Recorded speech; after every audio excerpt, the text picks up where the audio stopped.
cette requête-là, on l'avait même déroulée. Donc, la requête, je rappelle, disait demander de donner le nom des fournisseurs qui ne fournissent pas la pièce P1. Donc là, on a dit qu'il fallait parcourir la fourniture. D'accord. Donc, pour chaque fournisseur, select, donc nom from fournisseur, where P1 not in, et puis on fait la sélection de fourniture. Donc, pour chaque fournisseur qui est dans la table le fournisseur, on va prendre donc le curseur, d'abord il est là, donc le premier enregistrement. Et bien pour F1 par exemple, on va le prendre et on va parcourir toute fourniture pour rechercher si ce fournisseur ne fournit pas P1. Donc pour qu'on affiche, donc il faut que pour chaque nom qu'on va afficher, on doit voir P1 n'existe pas dans la sélection de la recherche de NP from fourniture, where, donc je répète ici, where NF égale fournisseur.NF. Ce NF fait référence à fourniture. Et fournisseur.NF, bien sûr, on va le comparer avec c'est-à-dire le parcours initial. La requête externe, c'est fournisseur, et la requête interne, c'est fourniture. D'accord, donc pour chaque fournisseur, par exemple, je suis avec F1, je vais prendre F1, je vais vérifier si ce F1, qui est fournisseur.NF, ne fournit pas P1. Et comment le savoir? On doit parcourir toute la relation fourniture. On ne peut pas le savoir. Pourquoi? Parce que les tuples, ils sont dans un ordre quelconque. Donc, il nous faut un parcours total de la relation fourniture pour vérifier si ce fournisseur ne fournit pas effectivement F1 pour l'afficher. Et ainsi de suite. Donc, une fois on termine le parcours interne, on revient vers, c'est-à-dire le passage du curseur dans fournisseur vers le deuxième enregistrement, etc.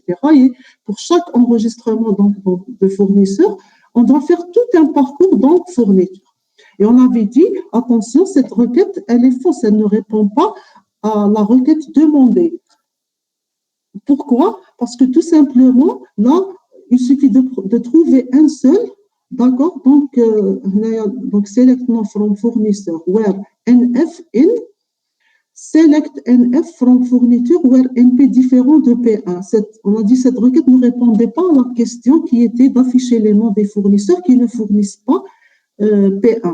Donc là, il suffit de trouver un seul enregistrement dans fourniture. Par exemple, je suis dans F1, puis fournisseur. Je parcours fourniture. Si je trouve un seul enregistrement qui est F1 avec une autre pièce qui est différente de P1, alors je vais l'afficher. C'est le cas ici. Donc, on va trouver F1 P1, on continue le parcours, on trouve F1 P2. Et donc, le fait de trouver F1 P2 implique que F1 va être affiché alors qu'il fournit P1.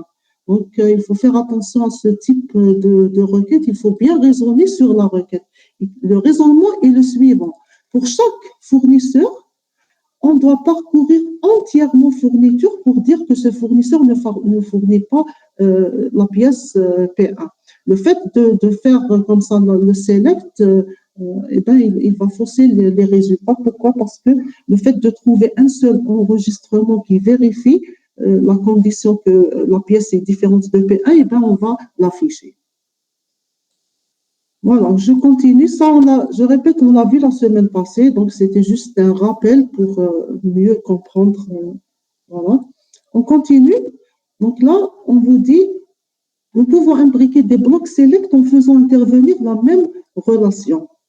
D'accord, donc c'est-à-dire quoi? On utilise la même relation dans la requête externe et dans la requête interne que j'ai représentée en rouge. Donc là, on peut avoir des requêtes, mais on utilise la même relation. Donc là, je donne l'exemple, donnez les numéros des fournisseurs qui fournissent au moins une pièce fournie par le fournisseur F2. Donc, la même requête, je répète, on l'avait fait en algébrique. Et on avait dit, c'était schéma relationnel, des films, quels sont les réalisateurs qui, je ne me rappelle plus la requête, quels sont les réalisateurs qui réalisent le même film, je ne me rappelle plus de la requête, mais il fallait, c'est-à-dire retrouver les films réalisés par le réalisateur Hadad pour reparcourir la table pour retrouver ce qu'on vous demande. Bon, faites la requête, on vous dit donnez les numéros des fournisseurs qui fournissent au moins une pièce fournie par le fournisseur F2. Donc, une telle requête, comment on va raisonner? On va se dire, mais que fournit ce fournisseur F2? Quelles sont les pièces fournies par F2? Et c'est la requête qui est en rouge qui va venir nous répondre à la question. Donc, là, fournisseur qui fournit pièces, c'est uniquement la relation fourniture qui nous donne la réponse. Donc, là, qu'est-ce qu'on va faire? On va parcourir fourniture. Pour chaque enregistrement de fourniture, on va reparcourir la même table fourniture pour revérifier si ce fournisseur-là qui est sur lequel notre curseur est pointé, on va vérifier s'il fournit, c'est-à-dire les mêmes pièces que F2. Donc là, on va les rechercher à ce niveau-là. Select NP from fourniture, where NF égale F2. Donc, les pièces, on les aura ici. Par exemple, on aura P1, P2, P3. Alors, on va remonter pour la requête externe et on va afficher les numéros de fournisseurs qui fournissent les pièces qui sont dans cet ensemble-là. D'accord. Voilà. Donc, l'exécution de cette requête, elle se fait comment? Pardon, il y a le...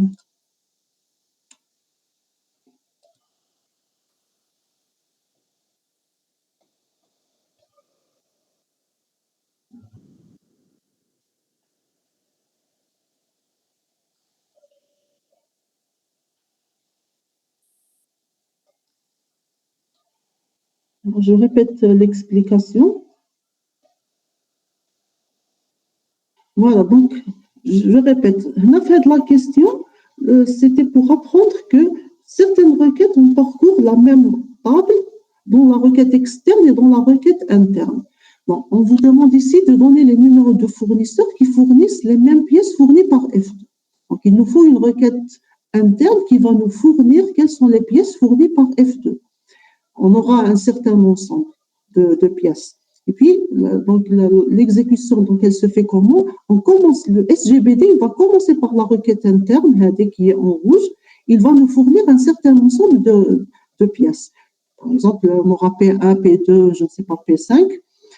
Après, donc, il fait le select distinct numéro fournisseur, from fourniture, where numéro de pièce, il est dans cet ensemble-là. C'est-à-dire le parcours, il se fait dans fourniture. Et cette fois-ci, chaque fournisseur, s'il fournit les pièces sélectionnées ici, il va l'afficher et il va avancer. Voilà, donc on a une requête interne et une autre requête externe. Là, ce que nous sommes en train de vous présenter, c'est-à-dire la requête passée, ou la requête, etc., c'est des différentes formes de jointure. D'accord. Selon la requête, donc vous voyez donc la première requête qu'on a vue ici, ou la requête, les deux sont des requêtes de jointure. Bien sûr, selon le besoin, selon la requête, on va raisonner sur la requête. Là, le raisonnement est le suivant. Je répète, le raisonnement, vous pouvez l'écrire en langage naturel, par une phrase. Et puis, avec la phrase, vous allez la traduire en SQL. Si on vous demande en algébrique, eh bien, vous allez la traduire en algébrique. Donc là, le raisonnement est le suivant. Je recherche d'abord les requêtes, les pièces fournies par F2. Et puis, donc, je reparcours la fourniture pour sélectionner que les fournisseurs qui fournissent l'une des pièces fournies par ce fournisseur-là. Je regarde la question du chat posée. Donc, Relifi dit, Madame, ici, un fournisseur peut s'afficher plusieurs fois s'il fournit deux pièces fournies par F2, par exemple. Donc, cette requête s'affiche deux fois. Non, regarde, là, on a dit distinct numéro fournisseur. D'accord. Donc, chaque fournisseur va s'afficher une seule fois. Voilà, donc si le fournisseur, effectivement, donc c'est pour ça que nous avons mis ici le distinct, effectivement, dans la fourniture. On peut avoir un fournisseur qui fournit plusieurs pièces, alors donc il va apparaître plusieurs fois. Maintenant, le fait de mettre distinct, il va s'afficher une seule fois. Voilà, on continue. Bon, on aurait pu encore faire mieux que ça, c'est-à-dire le F2. Le F2, il va s'afficher aussi faire de la requête.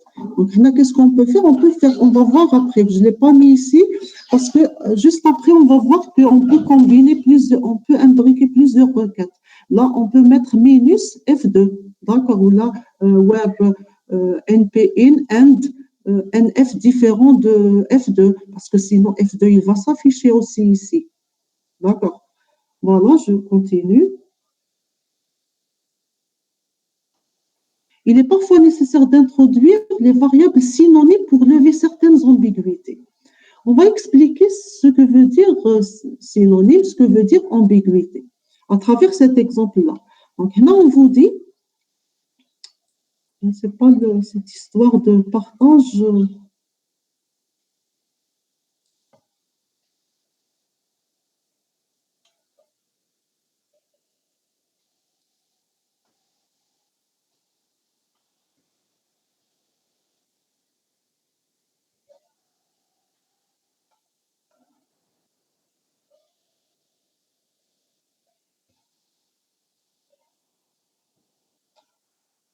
Voilà, donc là, on va expliquer c'est quoi la notion d'ambiguïté à travers l'exemple. On vous dit donner les numéros de pièces fournis par plus d'un fournisseur. C'est-à-dire un fournisseur pour l'afficher, donner les numéros des pièces fournis par plus d'un fournisseur. Pour afficher une certaine pièce, elle doit être fournie par au moins deux fournisseurs. D'accord? Donc, pour l'afficher. Là, la requête, on a raisonné comme ça. Donc, on va faire le select distinct numéro de pièce, pour justement ne pas afficher les pièces plusieurs fois. La relation qu'on va utiliser, c'est clair, c'est fourniture, parce que c'est fourniture qui nous donne les pièces et les fournisseurs. Donc, là, je fais un select distinct np from fourniture. Ne regardez pas pour le moment ce X là. Donc, on est d'accord qu'on va faire le distinct de numéro de pièce from fourniture. Where ce NP in select NP from fourniture where NF égale X.NF.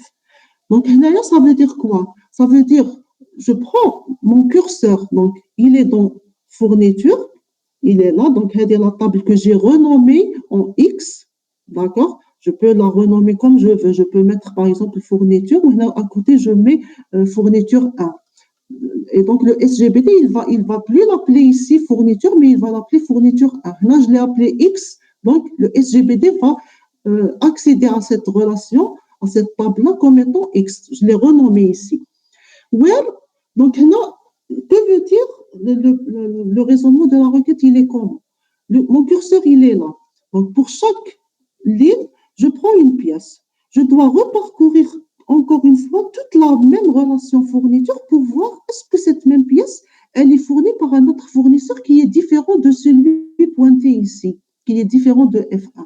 Et c'est pour ça qu'ici, on met where NP in select NP from fourniture, where NF différent de X.NF. Imaginez si j'avais mis where NF égale NF. Et là, il y a une ambiguïté. Donc, le SGBD ne va pas savoir est-ce que ce NF concerne fourniture, premier accès, ou bien fourniture, le deuxième accès. C'est pour ça qu'ici, il faut renommer donc la relation. Donc, je répète, le raisonnement sur cette requête, qui veut dire quoi? On veut afficher les pièces qui sont fournies par plus d'un fournisseur, c'est-à-dire qui sont fournies par au moins un autre fournisseur. Donc, le raisonnement serait le suivant. Mon curseur sera pointé sur le premier enregistrement et, par exemple, qu'il y ait un F1. Pour ce F1-là, je dois reparcourir la même relation fourniture et vérifier est-ce que ce numéro de pièce fourni par F1 qui est P1, est-ce qu'elle existe dans fourniture, mais fournie par un fournisseur qui est différent de ce F1, qui est F2, F3, etc. Donc, ici, on a mis web NF. Et je répète une fois, ce NF correspond à fourniture de la requête interne. Et le X.NF correspond au premier accès, qui est la requête externe. Voilà, donc c'est assez simple. Mon curseur fonctionne par la requête externe et la requête interne fait parcourir toute la relation. Voilà, pour chaque enregistrement de X, je parcours toute fourniture. Voilà. Et je vérifie donc, est-ce que cette pièce-là, fournie par ce fournisseur qui est X.NF, est-ce que, c'est-à-dire, elle existe dans fourniture par un autre fournisseur. C'est pour ça que nous avons mis NF différent de X.NF. Voilà, c'est clair pour tout le monde. Sinon, donc, je répète l'explication. Il faut bien comprendre tous ces aspects-là. Voilà, donc une telle requête, si on vous donne une telle requête, comment qu'il faut raisonner sur la requête? Il faut se dire, je prends quelle relation? Je prends fourniture, parce que c'est cette relation qui me donne les numéros de pièces et les numéros des fournisseurs. Le parcours serait par rapport à cette relation.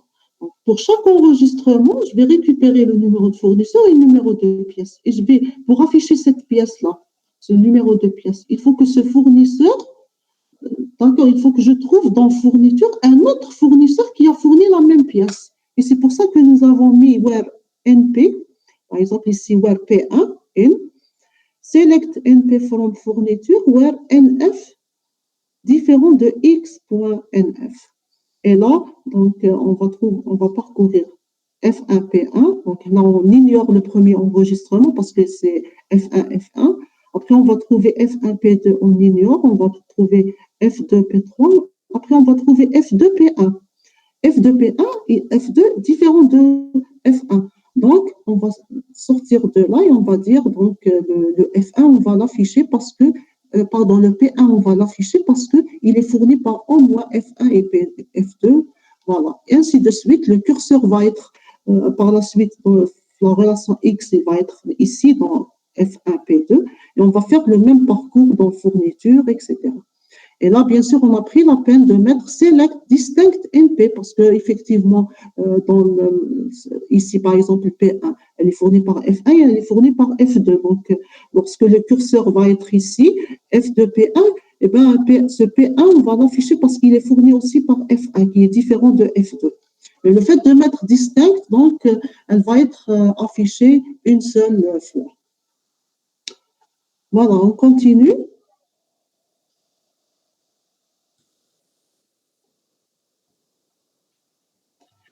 Une autre manière d'exprimer la jointure en SQL, on vous dit, elle est illustrée par l'exemple suivant. Donc, pour chaque pièce, donnez son numéro et le nom des villes des fournisseurs qui fournissent cette pièce-là. Donc, si je raisonne sur cette requête, elle veut dire quoi? Elle veut dire, donc, je veux afficher pour chaque pièce, on veut donner le nom et les villes des fournisseurs qui fournissent cette pièce. Donc, pièce fournie par fournisseur. On a l'information dans fourniture. Mais dans fourniture, il ne faut pas oublier le schéma relationnel. Nous avons numéro fournisseur et numéro pièce. Maintenant, on veut afficher le nom et la ville des fournisseurs. Donc, le nom des villes des fournisseurs, non, le nom, il n'existe pas dans fourniture. D'accord? Il est dans fournisseur. C'est pour ça que nous devons faire un parcours dans fournisseur, ce qui implique une jointure entre fourniture et fournisseur. Donc là, la requête, on peut l'écrire de cette manière, select distinct NP ville, puisqu'on nous dit d'afficher les numéros et les noms des villes. Donc là, on va mettre ville. From fourniture et fournisseur, on va ouvrir les deux relations.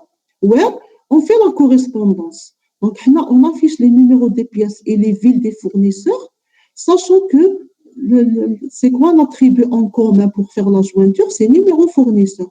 Donc, pour chaque fournisseur de fourniture, par exemple, si je le trouve, c'est F1, j'ouvre la table fournisseur et je vais rechercher F1. Là où c'est F1, F1, alors je récupère la ville. Voilà, donc le principe de jointure, c'est tout le monde qui le connaît, on l'a déjà compris à travers déjà le langage algébrique. C'est le même principe. Donc, une telle requête en algébrique serait tout simplement donc, une projection de NP ville, d'accord? Et puis, on fait la jointure entre fourniture et fournisseur par rapport, l'élément commun, c'est quoi? C'est NF. Voilà, la traduction de la relation HEDEC en algébrique, c'est celle-ci. Le fait d'ouvrir les deux relations et de faire la correspondance. La correspondance, c'est-à-dire l'attribut qui est en commun entre fourniture et fournisseur.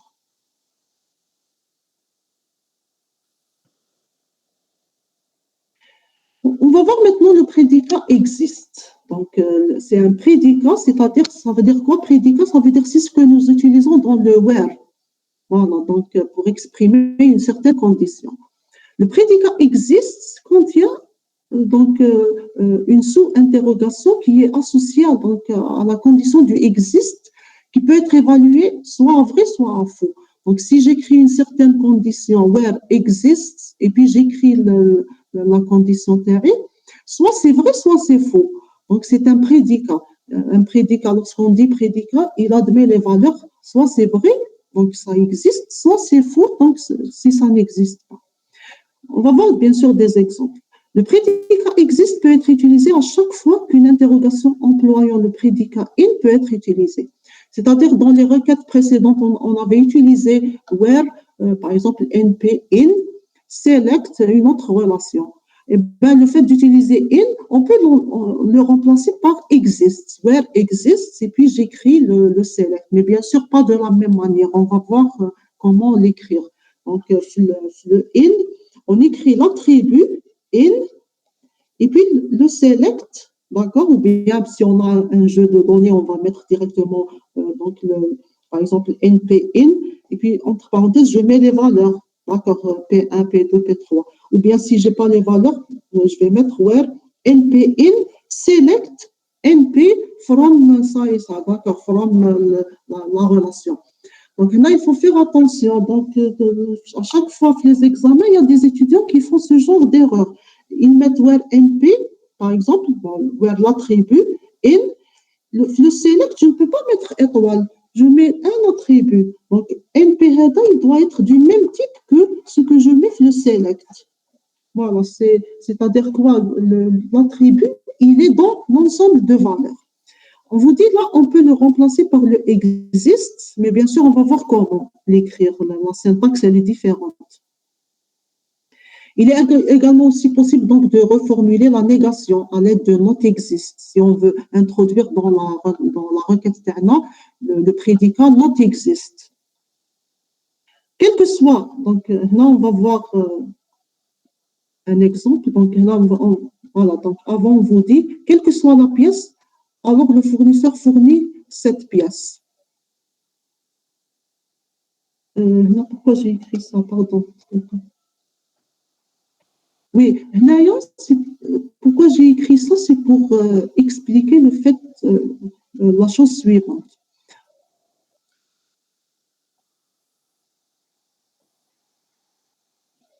Donc, dans SQL, à votre connaissance, qu'est-ce qui est implémenté dans SQL? Donc, on a déjà dit, mais je vais le répéter. Dans SQL, nous avons uniquement le prédicat. Donc, les opérateurs logiques que je peux utiliser, c'est le AND, c'est le NOT et c'est le EXIST. D'accord? On n'a pas le quel que soit. D'accord? Si je veux exprimer une certaine requête avec quel que soit, je ne peux pas le faire avec SQL. Je vais régler ce problème de partage.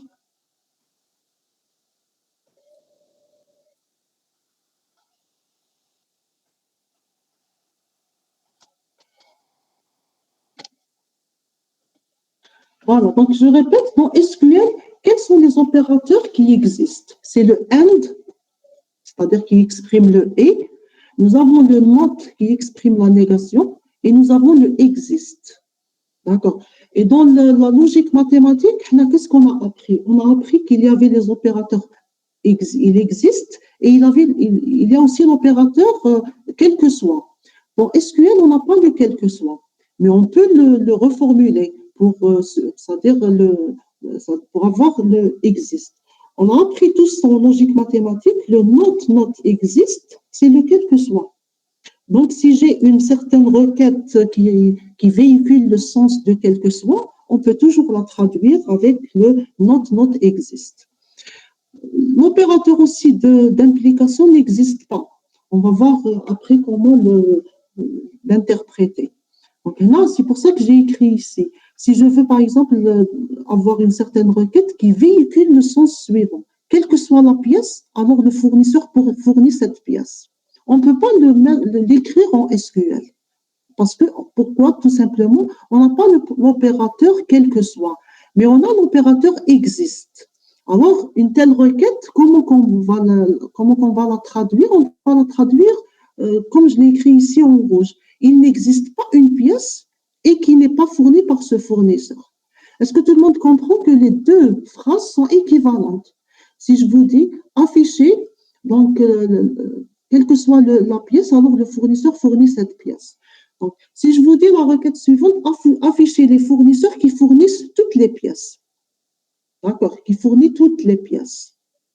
Quels sont les numéros des fournisseurs qui fournissent toutes les pièces? Donc, la traduction, là, le raisonnement de cette requête qui nous vient directement en tête, c'est que, quelle que soit la pièce, alors le fournisseur fournit cette pièce. Donc, si j'ai comme pièce, j'ai P1, P2, P3, on va dire P4, P5. J'ai trois fournisseurs, F1, F2, F3. Pour afficher F1, on va dire, je l'affiche si, quelles que soient les pièces, alors F1 fournit cette pièce-là. Donc, je retrouve dans fourniture F1P1, F1P2, F1P3, F1P4 et F1P5, alors je l'affiche, quel que soit. On a le sens de quel que soit. Mais le quel que soit, malheureusement, n'est pas implémenté en SQL. Alors, pour détourner ce problème-là, on utilise les équivalences en logique mathématique. L'équivalent de la phrase en vert, donc, c'est la phrase en rouge qui dit « Il n'existe pas une pièce et qui n'est pas fournie par ce fournisseur ». D'accord. Donc, si il n'existe pas une pièce et qui n'est pas fournie par F1, qui veut dire quoi? Lorsque je parcours fourniture, je ne trouve pas une pièce qui n'est pas fournie par F1, alors je l'affiche. Voilà, tout simplement. Si tout le monde comprend ça, on avance pour la suite. Et on va vous dire pourquoi qu'on vous a expliqué ça. C'est pour les requêtes du type qui expriment le quel que soit alors. Le quel que soit alors, d'accord? Donc, c'est les requêtes qui expriment le A implique B. Aussi, donc, on ne peut pas les écrire. Donc, là, le slide précédent, les requêtes du type quel que soit, on a compris comment interpréter ça avec notre existe. Les requêtes maintenant aussi de A implique B. Parfois, on a besoin d'exprimer si A, alors B. On ne peut pas les écrire en SQL parce que tout simplement, l'opérateur implication, l'opérateur logique implique n'est pas implémenté dans SQL. Pour détourner le problème, on utilise aussi l'écriture équivalente. On a tous appris en logique mathématique que A implique B, c'est équivalent à A et non B. Avec les tables de vérité, etc., on a tous démontré ça. Donc, A implique B, c'est équivalent à A et non B. Et l'affaire est réglée. Donc, si j'ai une requête du type A implique B, on va voir tout à l'heure ce type de requête. Il suffit de les traduire avec A et non B. Et c'est tant mieux parce que le AND, il est implémenté, le NOT, il est implémenté, donc la requête, on peut l'écrire. Voilà. On va voir maintenant quels sont les types de requêtes où on aura besoin d'utiliser les opérateurs existent, les opérateurs d'implication, etc. Donc, si je vous donne la requête suivante, donnez le nom des fournisseurs fournissant la pièce P2. Donnez le nom des fournisseurs fournissant la pièce P2. Donc, non, je n'ai rien fait. Je l'ai écrite d'une autre manière. Tout à l'heure, on a fait la même requête avec in. Donc, where exist, on avait écrit where, par exemple, select nom des fournisseurs, from fournisseur, where, comment que je vais l'écrire? Where np in select, voilà, d'accord, select np from fourniture, where, etc. L'écriture avec in, elle est différente avec exist. Il faut faire attention donc, au syntaxe. D'accord, avec le in, on aurait écrit where np in select np from fourniture where, voilà, donc on écrit la suite. Maintenant, avec exist, elle est équivalente, mais sauf qu'il faut l'écrire de cette manière. Il faut dire donc select non from fournisseur where exists selected one from fourniture where nf égale fournisseur.nf and np égale p2. La requête, on a dit existe. Il travaille comment? Soit qu'il est vrai, soit qu'il est faux. C'est-à-dire, il fait quoi? La requête interne, elle va être évaluée. Si on trouve select étoile from fourniture where, donc nf égale fournisseur.nf, c'est-à-dire c'est le même fournisseur et np égale p2, alors elle va dire c'est vrai. Donc j'ai trouvé le fournisseur il fournit p2. Alors, existe va retourner vrai, donc on va afficher, on va remonter vers le select et on va afficher le nom de ce fournisseur-là. Pourquoi? Parce qu'il fournit P2. Si pour un autre fournisseur, le curseur et on avance dans le fournisseur, si je trouve par exemple F3, en effet F3, je vais vérifier si il existe un tuple dans fourniture pour lequel c'est F3, F3, donc il fait la comparaison NF, je répète, il correspond à fourniture. Et fournisseur.nf, il correspond à fournisseur. Et là, ce n'est pas la peine de renommer. D'accord? Ce n'est pas la même table. Ce n'est pas la peine de renommer. Maintenant, il faut utiliser NF et là, utiliser le nom de cette relation pour différencier. On ne peut pas écrire where NF égale NF. D'accord? On doit préciser que le numéro de fournisseur qu'il y a dans fournisseur, c'est le même numéro de fournisseur qu'il y a dans fourniture. Il s'agit de la même personne.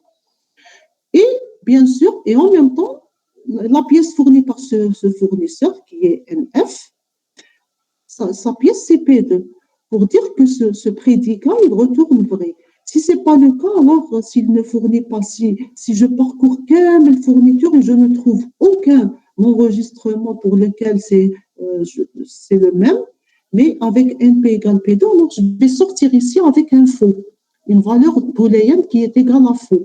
Et je dirais, je ne vais pas afficher ce nom de fournisseur. Voilà, donc comment que fonctionne le existe. C'est un prédicat logique, oui, il utilise, c'est-à-dire une comparaison par vrai ou faux par rapport à la requête exécutée. Une autre requête, on vous dit, donnez le nom des fournisseurs ne fournissant pas P2. Donc, on veut cette fois-ci afficher les noms des fournisseurs, mais qui ne fournissent pas P2. Bon, je vais faire le select nom from fournisseur, parce que le nom, il est dans fournisseur. Where, pour afficher donc le nom de fournisseur, donc ils nous disent, il ne fournit pas P2 pour l'afficher. S'il ne fournit pas P2, moi fournit et pièce, l'information elle existe dans fourniture. Donc je dois ouvrir la relation fourniture, la table fourniture. Donc je vais dire, j'affiche ce nom de fournisseur where il n'existe pas. Donc la même requête en langage naturel, je vais l'interpréter comment? J'affiche le nom de fournisseur pour lequel il n'existe pas dans fourniture pour ce même fournisseur une pièce qui est égale à P2. Voilà. La même phrase en langage naturel, je l'interprète comme ça en langage SQL, qui veut dire quoi? Select, non, j'affiche les noms des fournisseurs, c'est quoi? C'est select, non, from fournisseur. Pour lesquels il n'existe pas une pièce fournie par ce fournisseur-là qui est égale à P2.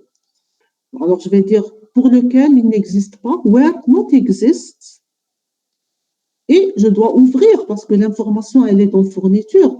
Donc, select étoile from fourniture, where je fais la correspondance entre ce numéro de fournisseur et ce numéro de fournisseur qu'il y a dans le fournisseur et dans fourniture. Comment que je le fais? Donc, where nf de fourniture égale fournisseur.nf. Je compare avec le même. Donc, si mon curseur fait fournisseur à la fait F1, je vais vérifier s'il n'existe pas pour F1 une pièce qui est égale à P2. Donc, je vérifie que c'est le même fournisseur et je vais vérifier si ce n'est pas P2. Donc, je parcours quelle fourniture. À la fin, j'aurai quoi? Qui peut nous dire, j'aurai quoi comme valeur? Pour voir un peu si vous suivez ou pas. J'aurai quoi comme valeur avec le parcours de fourniture à la fin, Kamel. Donc, qu'est-ce que me donne la requête interne? Select étoile from fourniture where, donc nf égale fournisseur.nf, np égale p2. Elle va me donner quoi? Donc, toutes les lignes de fournisseur, s'il fournit P2. Et après, donc, soit il me donne des valeurs, soit il ne me donne pas. Donc, avec ça, donc, le existe, il va être égal à quoi?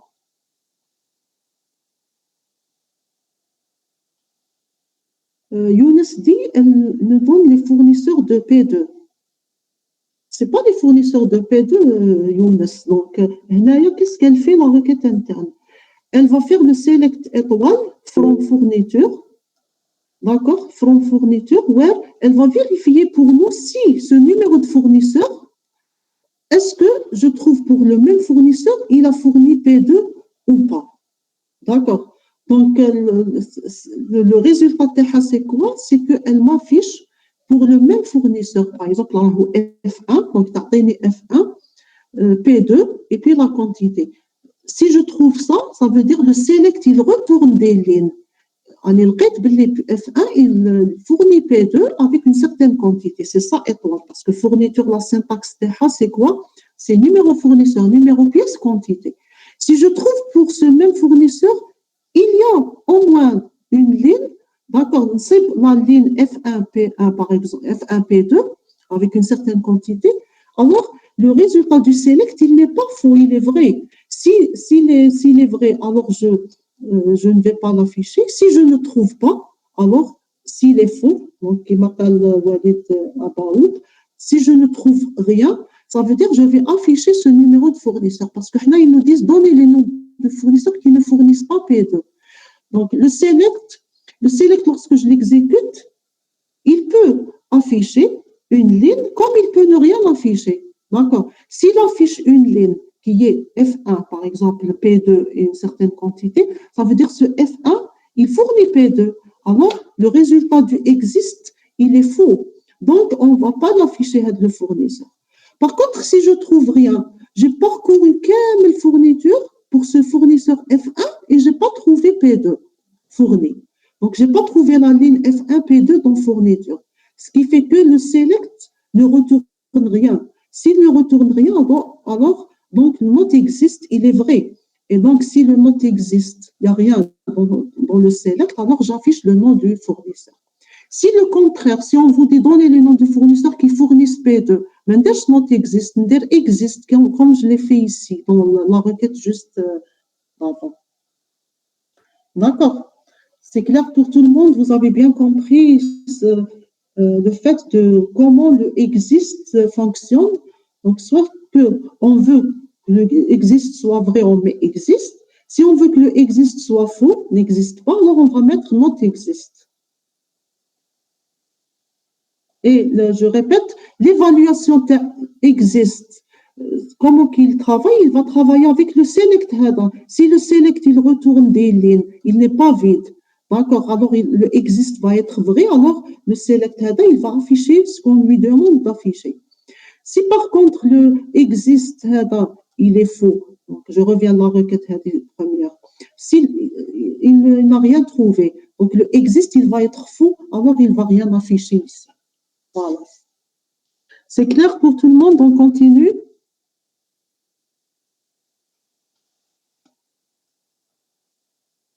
Bon, s'il n'y a pas de questions, je suppose que c'est clair pour tout le monde.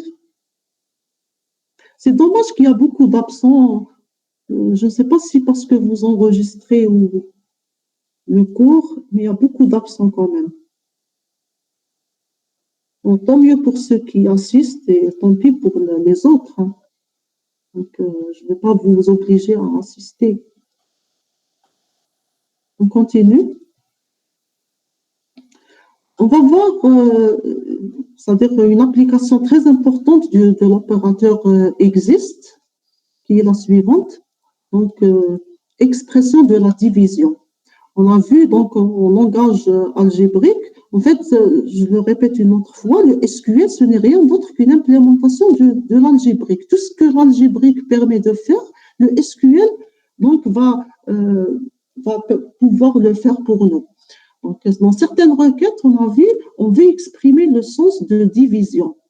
D'accord. Et comment on va l'interpréter en SQL, on va apprendre dans ce slide-là. Pour exprimer la division, SQL utilise une recherche avec not exist. Maintenant, pourquoi avec not exist, etc. Donc, on va expliquer ça à travers la requête. Donc, si je vous dis, donnez les noms des fournisseurs qui fournissent toutes les pièces. Une telle requête, on l'a déjà écrite, on a déjà répondu en algébrique. D'accord, l'opérateur, bon, l'algébrique, on a l'opérateur division. Mais on n'a pas l'opérateur division. On doit raisonner sur la requête. Toutes les requêtes du type donc de division, elles expriment quoi? Donner les noms des fournisseurs qui fournissent toutes les pièces. Donc, qui fournissent toutes les pièces, moi, je l'ai écrit pour vous la requête déjà en langage naturel. D'accord? En langage naturel, vous allez comprendre la requête et vous allez voir que ce n'est rien d'autre qu'une interprétation de ce langage naturel en langage ici SQL. Le SQL n'est rien d'autre qu'une syntaxe qui exprime un certain raisonnement. Donc, on affiche la réponse à la requête. Donnez les noms des fournisseurs qui fournissent toutes les pièces. C'est la suivante. Donc, notre cerveau, il raisonne comment? Donc, notre logique, elle est comment? On affiche les noms des fournisseurs qui vérifient que, quelle que soit la pièce, alors, donc cette pièce est fournie par ce fournisseur. C'est ce que veut dire cette requête-là. Donner les noms des fournisseurs qui fournissent toutes les pièces. Donc, donner les noms des fournisseurs, c'est qu'on affiche le nom des fournisseurs. Quel fournisseur maintenant qu'on va afficher? Qui vérifie que, quelle que soit la pièce, alors cette pièce est fournie par ce fournisseur. C'est ce que veut dire les fournisseurs qui fournissent toutes les pièces. Donc, si moi j'ai P1, P2, P3, P4, P5, pour afficher un fournisseur qui s'appelle par exemple F1, alors, quelle que soit la pièce, alors cette pièce, elle est fournie par ce fournisseur. Quelle que soit la pièce, ça veut dire quoi? Le quel que soit, il exprime quoi? Il exprime parcourir toutes les pièces. P1, P2, P3, P4, P5. Donc, je dois trouver, quelle que soit la pièce, donc je prends P1, alors cette pièce est fournie par ce fournisseur. Alors, je trouve F1, P1. P2, je trouve F2, P2. P3, je trouve F1, P3, etc. Donc, je trouve quand même, pour P1, je trouve F1, P1. Pour P2, je trouve F1, P2. Pour P3, je trouve F1, P3. Si j'ai 3 pièces seulement, donc F1, je vais l'afficher. Pourquoi? Parce que, quelle que soit la pièce, alors cette pièce, elle est fournie par ce fournisseur. Donc, dans notre logique, on raisonne par le quel que soit. Mais malheureusement, comme on l'a dit, le quel que soit n'est pas implémenté. Mais bien sûr, on a trouvé, donc, lorsque je dis l'implémentation des SGBD, ils ont pris en compte dans SQL l'implémentation de ce quel que soit par existe qui est lui implémenté. Et donc, la phrase qu'il y a ici en vert, je l'ai traduite par son équivalence. D'accord, la phrase qui est équivalente. On affiche les noms des fournisseurs qui vérifient qu'il n'existe pas une pièce et qui n'est pas fournie par ce même fournisseur. Les deux phrases, elles sont équivalentes du point de vue sémantique, sens. Donc, et là, donc, là, je vous ai écrit la phrase suivante. Cette phrase peut être paraphrasée en donnez le nom des fournisseurs tel qu'il n'existe pas de pièces qu'ils ne fournissent pas. Voilà. Donc, la phrase Hadia que j'ai donnée. Donnez les noms des fournisseurs qui fournissent toutes les pièces. C'est la même chose que cette phrase. Donc, donner les noms des fournisseurs tels qu'ils n'existent pas une pièce qu'ils ne fournissent pas. Maintenant, on a dit avec toutes. Donc, les phrases toutes, c'est des phrases c'est des requêtes de division et donc il faudrait c'est-à-dire répondre à ces requêtes-là avec quel que soit alors, mais le quel que soit alors, on va le représenter par il n'existe pas et n'existe pas. Voilà. Maintenant, puisque vous avez compris la problématique de requête de division, vous avez compris donc le raisonnement sur cette requête qui se fait intuitivement par quel que soit alors, et bien sûr le détournement de ce quel que soit alors par la phrase équivalente il n'existe pas and not exist and not exist. Moi, c'est des requêtes que j'appelle, c'est des requêtes du type quel que soit alors, ou bien not exist and not exist. Voilà, donc j'ai expliqué clairement le sens de ces requêtes-là. Maintenant, on va voir comment les écrire. Ça devient très facile de comment écrire. Parce que, regardez, chaque partie de la phrase, je vais vous montrer son équivalence avec l'écriture de syntaxe SQL. On affiche les noms des fournisseurs, ce n'est rien d'autre que select nom from fournisseur.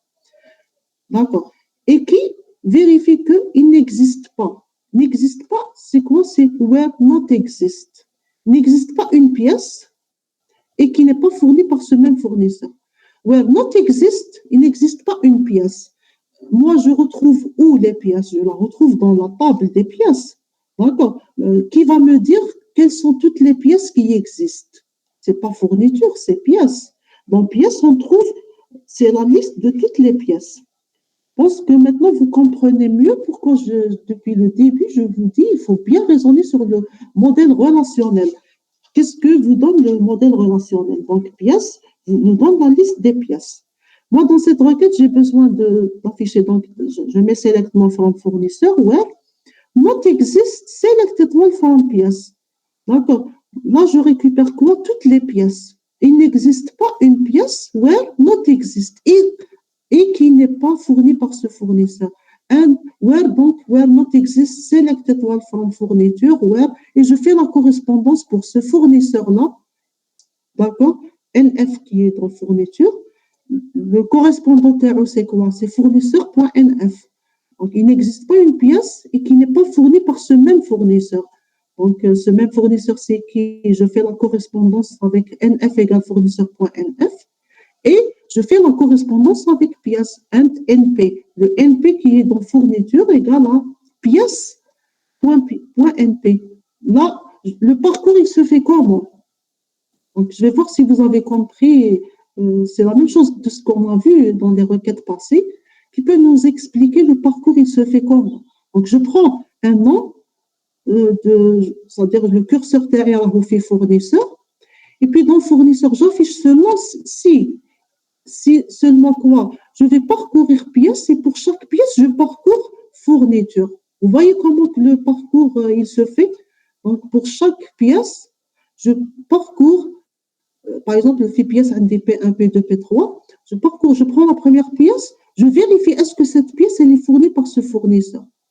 Si c'est bon, donc je continue la deuxième pièce, la troisième pièce. Donc à la fin, ce existe va me donner une valeur booléenne. Donc si where not exist, il n'existe pas une pièce et qui n'est pas fournie par ce fournisseur-là. Si elle est vraie, alors donc, j'affiche le numéro de nom du fournisseur. Voilà, donc je pense que c'est assez simple. C'est des requêtes, il faut raisonner de cette manière. C'est des requêtes du type not exist and not exist. J'affiche le nom du fournisseur pour lequel not exist pièce and not exist c'est-à-dire un fournisseur qui fournit cette pièce-là. Il n'existe pas une pièce et qui n'est pas fournie par ce fournisseur. Bien sûr, la négation c'est quoi? C'est que ce fournisseur fournit cette pièce. Tout le monde a compris l'écriture de la requête de division? Salam oui, alaikum. Salam. Madame, s'il vous plaît, depuis la séance passée, je n'ai pas compris. Par exemple, where nf fournisseur.nf ou la np égale pièce.np. Ou je m'entends que .np. Oui. نحوسوا fournisseur على non fournisseur. Là, tu écris quoi? On fait la correspondance. On doit comparer ce fournisseur avec le fournisseur qui existe dans fourniture. D'accord? Le fournisseur, oui. Le curseur terrestre. J'ai déroulé les requêtes en détail. Si le curseur terrestre, on fait fournisseur. Notre le premier fournisseur, d'accord, c'est F1 par exemple. Le code, la clé terre, c'est quoi? Elle s'appelle NF, d'accord. Après, on a fait fourniture. Fourniture, on a aussi numéro de fournisseur qui est NF. Moi, je ne peux pas dire where NF égale NF. J'appelle ce NF qu'il y a ici dans fournisseur, on s'appelle fournisseur.nf.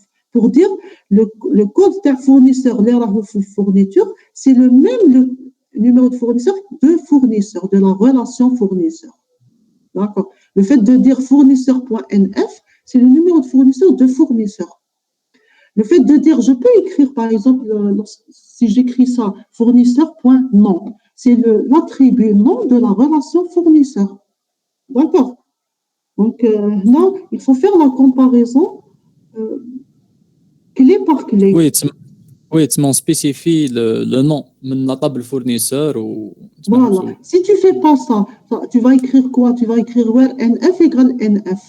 C'est pas clair, هنا. NF de quoi? Voilà. Donc là, on va dire, on aurait pu écrire where fourniture.nf égale fournisseur.nf. Là, c'est obligatoire d'utiliser fournisseur.nf. Mais là, c'est facultatif. NF, le SGPD, il fait que c'est fourniture. D'accord. Mais bien sûr, tu peux écrire, si tu veux, where fourniture.nf égale fournisseur.nf.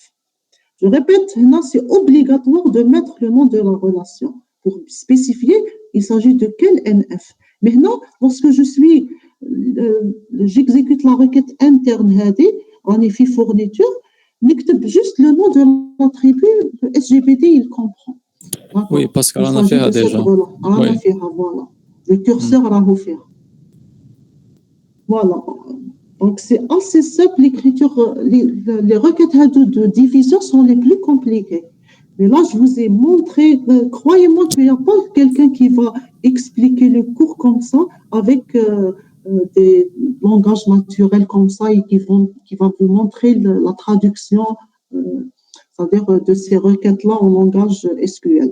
Moi, lorsque j'étais nouvelle enseignante, j'avais pas ce réflexe-là, d'accord? C'est l'expérience qui fait que on arrive à expliquer aux étudiants de la manière la plus simple possible pour que l'étudiant puisse saisir, c'est-à-dire les choses. Voilà. Donc, vous pouvez voir les cours ailleurs, on va jamais vous expliquer de cette manière-là. Là, c'est ma méthode. C'est ma propre méthode d'expliquer les choses en langage naturel comme ça, pour vous dire, je la traduis, après je l'écris tout simplement en langage SQL. مدام سيل فو بلي تسمى باش نديروا هاد لي غولاسيون اللي وريتينا دوكا ما نقطع كلكو سوا هاديه ما نقدروش قلت لنا نديروها ديريكتومون تسمى نديروا ان اكزيست با شغل دو فوا على بالها كتبتيها مع اللغه نورمال وي اكزاكتومون Voilà. Une telle requête qui donner le nom des fournisseurs qui fournissent toutes les pièces. Fournir toutes les pièces, ça veut dire quoi? Le sens du point de vue logique, c'est que quelle que soit la pièce, alors ce fournisseur fournit cette pièce, quelle que soit la pièce. Maintenant, quel que soit, je l'ai dit, il n'est pas implémenté en SQL. Mais un opérateur qui maintenant existe, si on avait, on aurait dit where quel que soit, d'accord? Non, il n'y a pas le quel que soit. Donc, il faudra utiliser des équivalences logiques de A implique B. C'est l'équivalent de A et non B. Les requêtes de division qui expriment le header tout, d'accord, on les écrit comment? A, donc c'est le quel que soit, d'accord, quel que soit, alors. Quelle que soit pièce, alors donc cette pièce est fournie par le fournisseur. Et l'équivalent c'est quoi? C'est not exist and not exist. Voilà, je pense on va avancer. Oui. Après, ce qui reste, ça c'était les choses quand même les plus difficiles à comprendre. Je vais passer maintenant c'est-à-dire ce qui reste maintenant le cours va être quand même plus simple.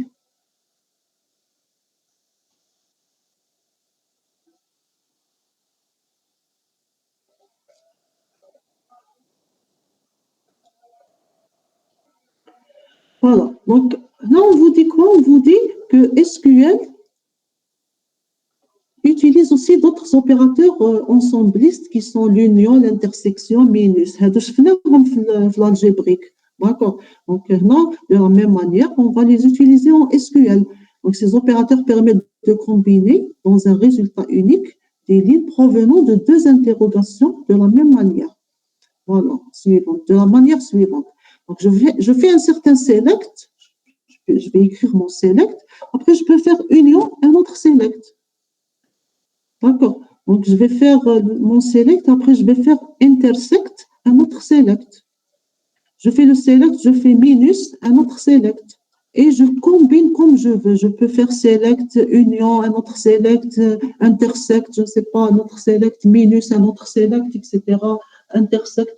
Donc, c'est des requêtes, mais on peut les imbriquer, faire une combinaison de plusieurs requêtes selon ce qu'on veut. Si je veux exprimer union, je fais union. Si je veux faire l'intersection, je fais intersect.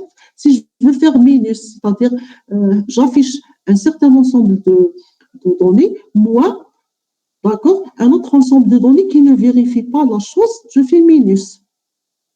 Voilà.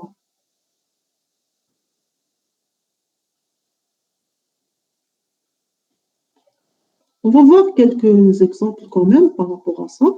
Donc, donnez les noms des fournisseurs qui ne fournissent aucune pièce.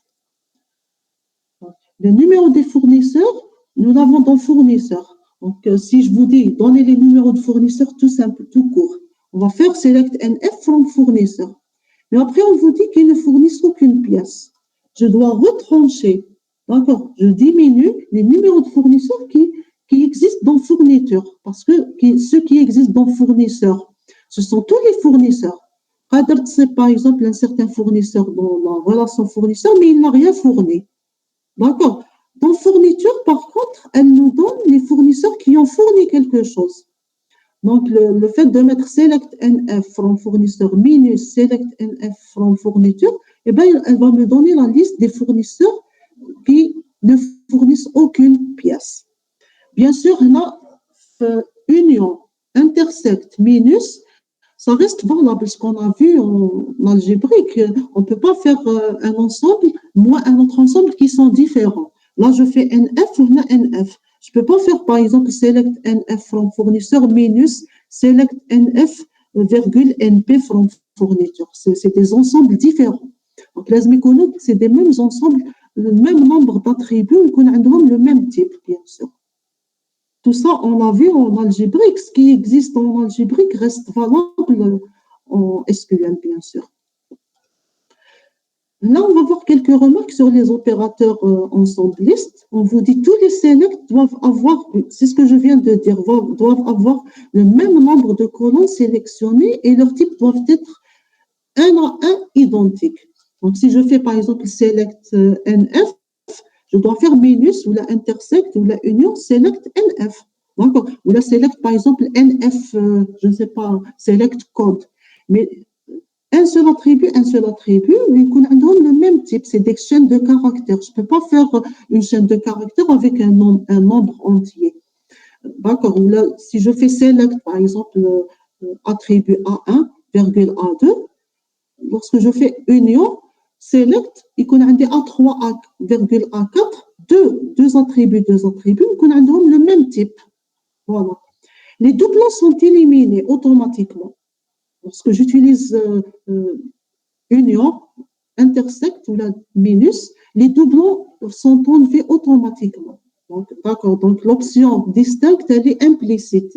Le SGBD l'a fait automatiquement.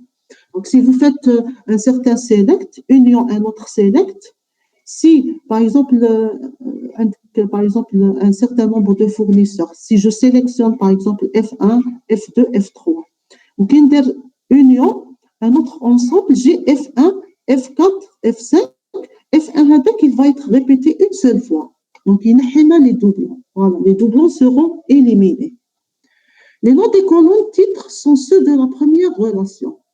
Là, ça veut dire quoi? Si je fais select, par exemple, NF, from fournisseur, minus qui m'a dit la première requête, minus, par exemple, imaginez code from une autre relation. Alors, ce qui va être affiché, parce que bien sûr, comme vous le savez, le select, il va vous afficher un résultat. C'est des colonnes et des lignes de données.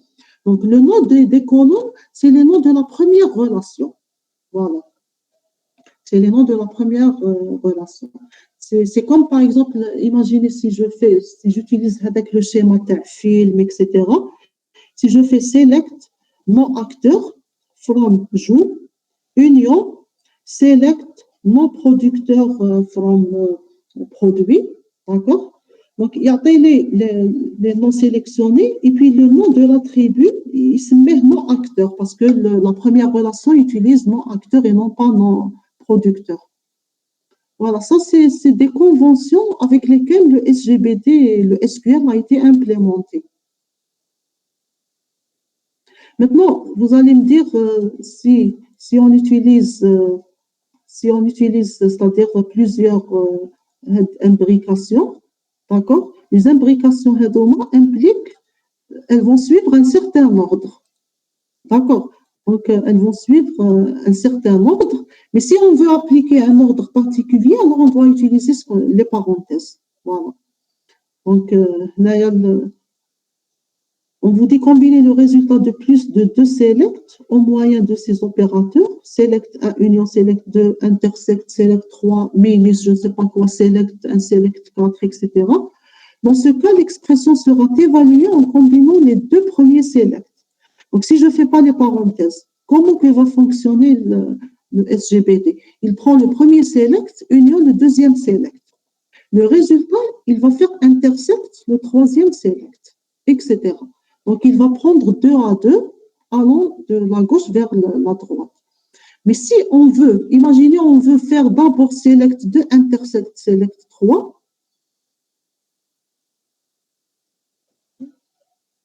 Je ne sais pas la question que j'ai reçue.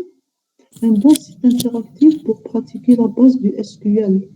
Je m'excuse لقطعتك madame. J'ai juste partagé un lien utile بالك يفيد les étudiants. Bon, tu peux le faire après Zakour, d'accord. Je m'excuse. Je pensais qu'il y avait une question par rapport à ce que j'ai expliqué. Bon, c'est pas grave. Merci. Je répète, donc je disais, si on écrit les choses comme ça, et bien le SGBD il va prendre 2 à 2. Si on veut maintenant appliquer un certain ordre particulier, par exemple, on veut faire d'abord select 2, intersect select 3, et puis le résultat, on donne l'union à select 1. Alors, il faut faire des parenthèses tout simplement, d'accord, en utilisant des parenthèses. On va voir quelques... Voilà, donc là, j'ai montré comment, donc je fais la parenthèse comme ça. Le résultat de ce qu'il y a entre parenthèses, on va appliquer les select 1, union, le résultat.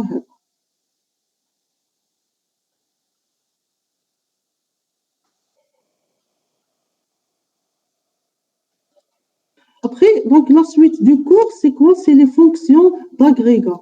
Donc, on a vu les fonctions d'agrégat en TP. Là, c'est une répétition qui peut nous rappeler entre-temps, donc, quelles sont les fonctions d'agrégat. Vous les avez même pratiquées en TP. Voilà, donc je les affiche ici. Les fonctions d'agrégat sont c'est la possibilité d'utiliser sur un ensemble d'informations. J'ai mis en couleurs différentes pour vraiment accentuer les choses que c'est sur un ensemble d'informations. Je ne peux pas utiliser le count, la somme, average, max, min, etc. sur un tuple. Voilà, donc je ne peux pas faire ces choses-là, c'est-à-dire, je vais donner un exemple juste après. Donc, count, c'est pour le dénombrement des éléments. Elle compte le nombre de lignes. Somme, bien sûr, c'est la somme des éléments. Average, c'est la moyenne. Max, c'est min, c'est maximum et minimum de valeur. Voilà. Donc, je répète, on les a vus en TP. Là, j'ai dit sur un ensemble d'informations. Pourquoi je dis sur un ensemble d'informations? On va voir ça, les exemples. Donc, on vous dit ici, donnez le nombre des fournisseurs. Là, c'est assez simple. Je vais utiliser select count. Count, vous pouvez utiliser count étoile ou la count NF, c'est la même chose. From fournisseur, il va vous donner directement quel est le nombre de fournisseurs qui existent dans la relation fournisseur. Donnez la quantité totale des pièces P2 fournies. Donc, quantité totale, je dois sommer. D'accord. Je dois sommer, il y a combien de quantités pour la pièce P2. Donc, fournie, donc je vais utiliser fourniture. Et je vais faire select somme quantité from fourniture where numéro pièce égale P2. Là, le résultat, il va me donner la quantité totale de la pièce P2 qui est fournie dans fourniture. En fait, là, je ne vous apprends rien, vous avez manipulé même ça.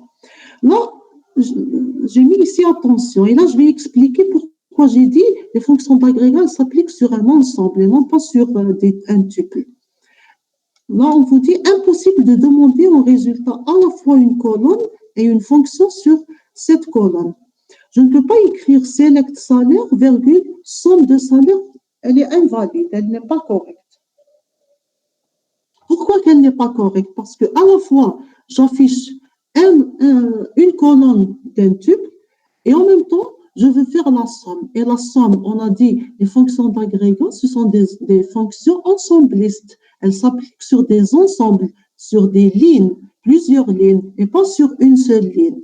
D'accord? Donc, le fait d'écrire somme salaire et à côté salaire, salaire veut dire quoi? Veut dire un tuple, un enregistrement. Et la somme veut dire appliquer somme sur un ensemble d'enregistrements. Donc, une telle écriture, elle est fausse. Voilà. Donc, select de groupe peut être utilisé dans une sous-interrogation. On va voir un exemple. Donc, le fait d'utiliser somme de salaire, on doit l'utiliser soit sur la totalité, soit sur un sous-ensemble. Mais ça doit être un ensemble.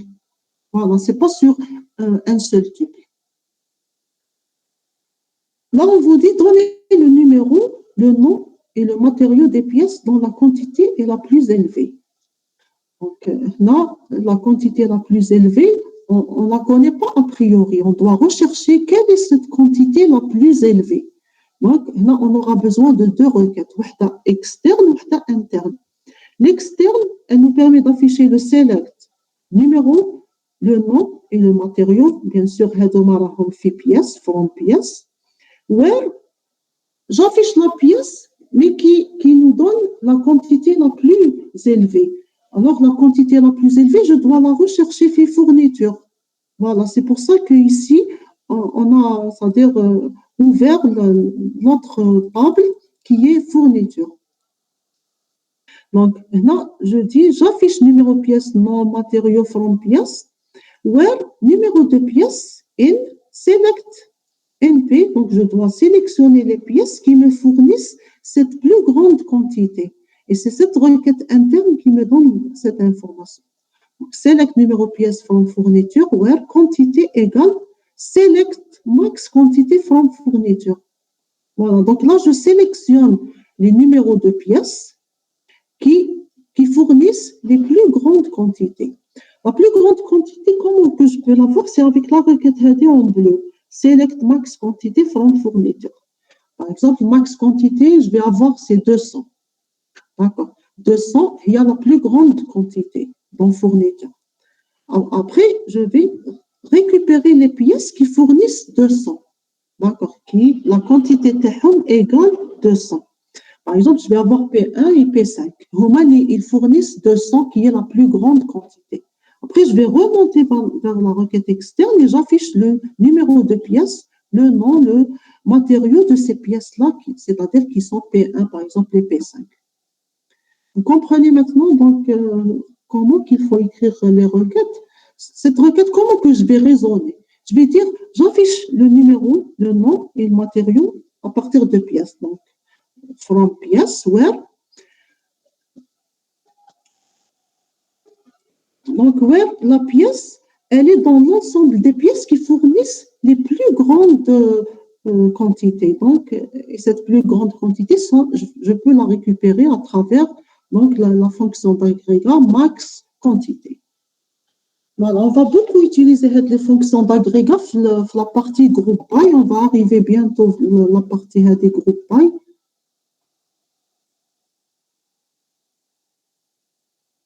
Voilà, j'arrive juste maintenant sur ce slide-là. On calcule sur plusieurs groupes, groupe by. Donc, d'abord, je vais expliquer c'est quoi la philosophie d'un groupe by et c'est tant mieux qu'un tel opérateur existe. Donc, imaginez dans les applications, lorsqu'on développe des applications, si on vous donne à tracer des documents du genre, c'est-à-dire des documents statistiques, d'accord, c'est-à-dire comment on appelle ça, c'est-à-dire des rapports, d'accord, des rapports généraux, etc.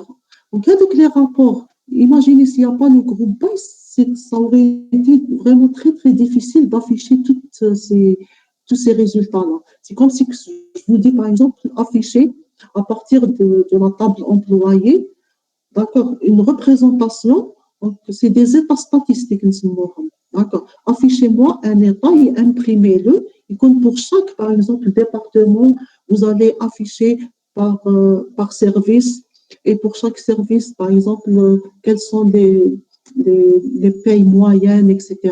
Donc là, si on n'avait pas ça, on aurait fait beaucoup de traitements.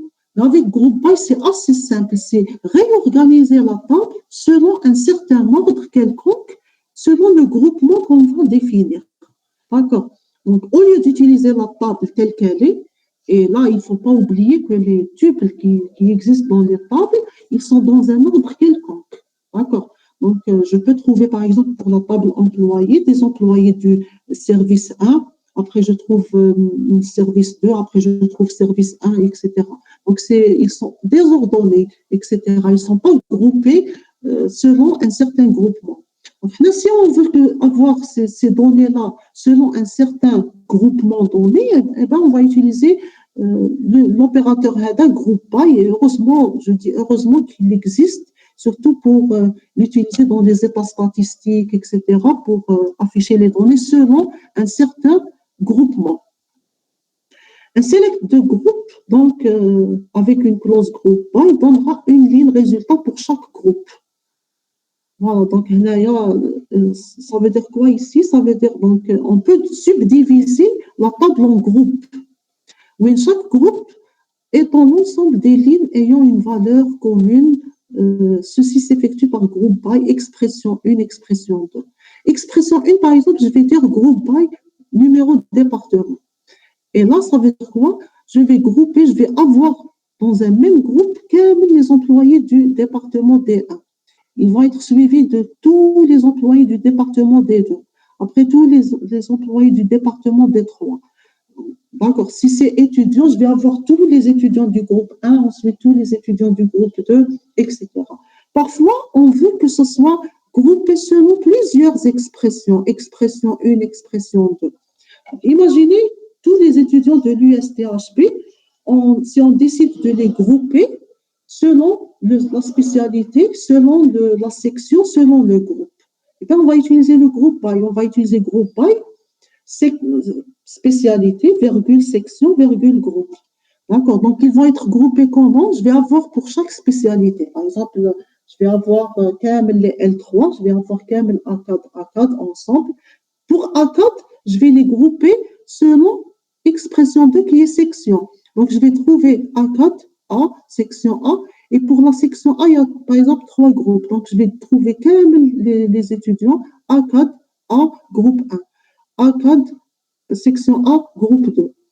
C'est des groupes. Après, je vais trouver A4, A, section A, groupe 3. Tout le groupe. D'accord. Je vais trouver, par exemple, GTR. GTR, je vais trouver la section A, tout le groupe 1, étudiant après étudiant. D'accord. Tous les étudiants du groupe 1, ils vont être à ce niveau-là. Je trouve juste après GTR, les étudiants de GTR, groupe section A, groupe 2. Voilà. Cohérence, cohérence du résultat. Dans la liste des colonnes résultats d'un select de groupe ne peuvent figurer que des caractéristiques de groupe.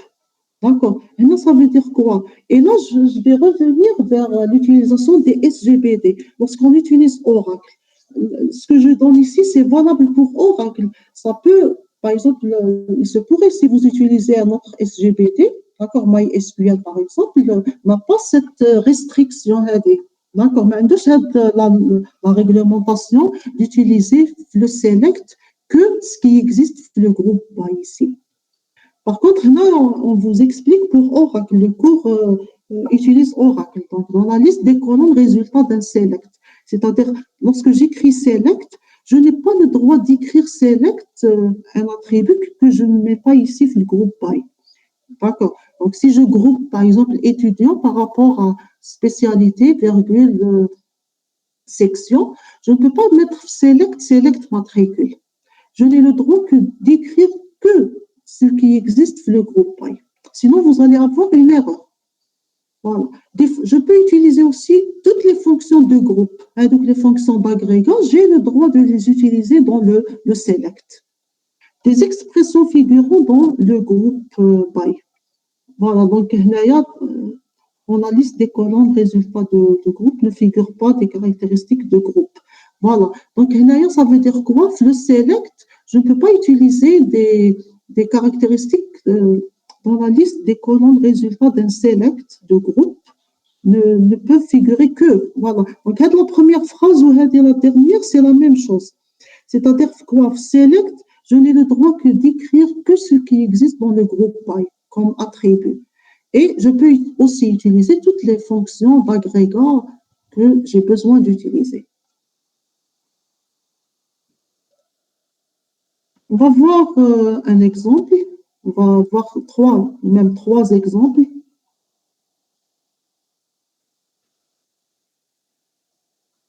Voilà. Pour chaque pièce fournie, donnez le numéro de pièce et le nombre de fournisseurs qui la fournissent. Donc, pour chaque pièce fournie, donnez le numéro de pièce et le nombre de fournisseurs qui la fournissent. Donc, pour chaque fournisseur, comme on a dit, donc, les choses sont désordonnées. Donc, là, on doit grouper par pièce. D'accord. Donc, je vais grouper par pièce pour afficher, donner le numéro de pièce et le nombre de fournisseurs qui la fournissent. Moi, imaginez ma cache, le groupe by. Je dois parcourir la table autant de fois et pour chaque pièce, je dois compter, faire un certain compteur, etc. Avec une simple requête select np count nf from la count étoile, vous pouvez écrire ce que vous voulez, count from fourniture group by np. Directement, il va me grouper les tuples selon numéro de pièce. Donc, j'aurai quand même le P1, P1, P1, P1. Ensuite, j'aurai quand même P2, P2, P2, etc. Et pour chaque ensemble, pardon, donc pour chaque groupe de pièces, pour avec le premier groupe P1, j'applique les count. D'accord. Je vais mettre la count étoile pour. C'est la même chose. D'accord. Il va me compter quel est le nombre de tuples qui existent dans le premier groupe de pièces, etc. Donc, le deuxième groupe, il a donné le count. Troisième groupe, il a donné le count. Donc, l'affichage de cette requête, ça va être quoi? Ça va être, par exemple, P1, 5, P2, 10, P3, 2, etc. Donc, il a donné un certain nombre pour chaque pièce. Groupe by partitionne donc la table fourniture par numéro de pièces. Partitionne, ça veut dire quoi? Partitionner, c'est grouper, faire des groupements. Premier groupe, deuxième groupe, troisième groupe. Les tuples, il va les réorganiser de manière à avoir le premier groupe, la pièce P1, ensuite la pièce P2, etc. Puis, donc, comment que fonctionne une telle requête? D'abord, le groupe by, il va. Là, c'est très important de comprendre cette phrase. Group by partitionne la table. Il va la partitionner, puis le select donne la valeur unique de pièces et le compte correspondant des pièces pour chaque partition. Donc, une fois, on va faire le groupement, j'aurai quand même les groupements, il va m'afficher la pièce, une fois bien sûr, et quel est le compte qu'il y a avec le groupe. Voilà, c'est comme ça que fonctionne une telle requête. La deuxième requête, c'est la suivante. Soit la relation, donc là, je vous donne la relation employé, numéro de sécurité sociale, nom, prénom, numéro projet, salaire et numéro de département. On veut calculer le salaire moyen par département et par projet. D'accord, donc si on vous dit quel est le salaire moyen par département et par projet. Maintenant, si j'utilise toute la relation, c'est un peu compliqué.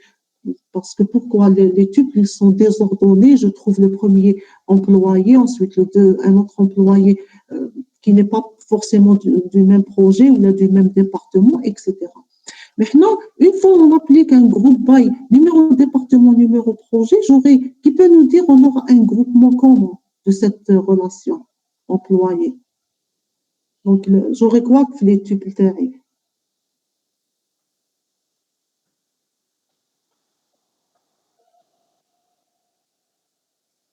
comment que je vais avoir l'organisation des tuples? J'aurai bien sûr quand même le numéro de sécurité sociale, nom, prénom, etc. Mais sauf que ici, l'ordre, il va être comment? Ils vont être groupés. Je vais trouver quand même les employés premier. Voilà, donc Younes dit, donc premier groupement par numéro, voilà, après numéro projet. Donc, premier groupe, j'aurai quoi? J'aurai par exemple D1, le département D1, projet 1, quels les employés D1. Je vais quand même essayer d'écrire ici pour vous. Je vais voir si je ne l'ai pas fait. Non. Bon, je vais l'écrire ici. En même temps, vous allez voir ce que j'écris. Donc, j'aurai quoi comme employé, comme groupement? Donc, quels les employés qui vont être, par exemple, qui vont appartenir au groupe, par exemple, D2, supposons qu'un est le groupe le département D2 et D3. Donc, j'aurai quand même les employés D2, projet, par exemple, le projet 1, après, le département 1, projet 1, ensuite j'aurai département 1, projet 1, ensuite département 1, par exemple, là ça veut dire quoi? C'est un employé qui fait partie du département 1, projet 1. Là, c'est un employé du département 1, projet 1, etc. J'aurai par exemple la même chose après, département 1, projet 1. Là, par exemple, notre groupement d'employés, par exemple, le département toujours 1, le projet 2. Ensuite, j'aurai département 1, le projet, pardon, le projet 2, etc. Donc, vous voyez le groupement HADA par département, HADA par département, c'est des groupes, d'accord. Et à l'intérieur du même groupement, d'accord. Donc, هذا كامل, c'est le département D1. Donc, voilà. Après, j'aurai le groupement par le même département, mais un autre projet. Après, j'aurai département D2, par exemple. D'accord. Département D2, par exemple, projet P3, etc. Donc, c'est un groupement d'un seul groupement. Voilà. Mais bien sûr, ce que j'aurai ici, l'intérêt, c'est les mêmes types que j'ai dans la relation. La relation TRI se mettra employé, numéro de sécurité sociale, etc. Maintenant, select, bien sûr, je ne peux pas mettre select numéro de sécurité sociale. Je peux mettre uniquement ce que j'ai fait le groupe, bah, numéro département, numéro projet, et les fonctions d'agrégat, je peux les utiliser comme je veux. Donc, هنا في هذا l'affichage درنا select numéro département, numéro projet, average salaire. Il va me faire pour chaque groupement. Donc, le premier groupement D1 projet, il y a quel est le salaire moyen pour le premier projet, le premier département. Après, il va me donner quel est le salaire moyen. Donc, l'affichage, il va être comment par rapport à ce select? Par rapport à ce select, il va être comme ça. Salaire moyen, je ne sais pas, par exemple, 40 000. وهنا le salaire moyen pour le projet 2, par exemple, c'est, je ne sais pas, 25 000. D'accord, etc.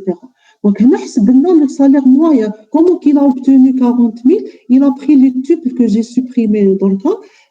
Le salaire moyen, donc les tuples sélectionnés, fait le premier groupement. D'accord. C'est clair pour tout le monde comment que fonctionne le groupe. Ouais, c'est comme ça, voilà. Madame, maintenant on calcule le salaire moyen par département et en même temps par projet, mais c'est par département ou par projet. Là. Donc, je vais refaire ce qui existait. Donc, on a D1, P1. Oui, Encore, il y a un certain salaire. oui, L'employé, c'est quoi? C'est des lignes employés. D'accord, c'est des employés. D1, P1, sauf que je les avais ici, numéro de sécurité sociale, nom, prénom, etc. Dans un ordre quelconque. Ça veut dire quoi dans un ordre quelconque? Ça veut dire type. Bon, le partage. d'accord.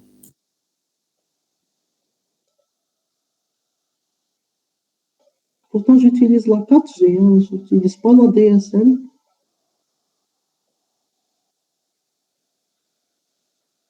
c'est très important de comprendre, c'est-à-dire le groupe by, comment il fonctionne.